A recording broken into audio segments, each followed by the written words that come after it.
মীনপালক বন্ধুসকল, আজি চমুকৈ ভকুৱা মাছৰ বিষয়ে আলোচনা কৰিম।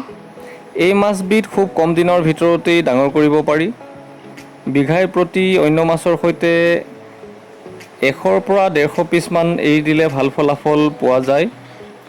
মাৰ্চ এপ্ৰিল মাহত যদি 150 বা 200 গ্ৰামৰ ড্ৰপ পোনা পুখুৰীত মেলে তেন্তে 4 পৰা 5 মাহৰ ভিতৰতেই 1.5 কেজিৰ পৰা 2.5 কেজি পৰ্যন্ত ডাঙৰ কৰিব পাৰিব আপোনালোকে।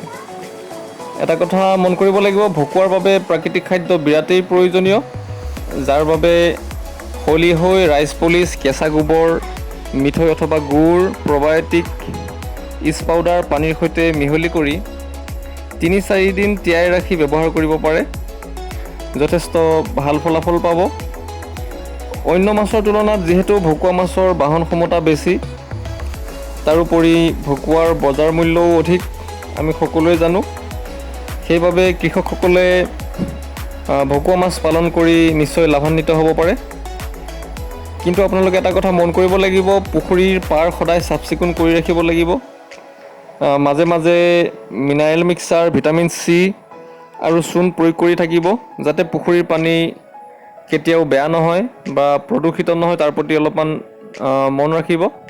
মীনপালক বন্ধুসকলে ভকুৱা মাছ পালন কৰি নিশ্চয় উপকৃত হ'ব পাৰিব। ভিডিঅ'টো সামৰণি মাৰিছোঁ। চাই থাকিব বিষ্ণু ফিছ ফাৰ্মিং।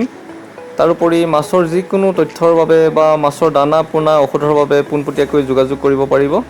ধন্যবাদ।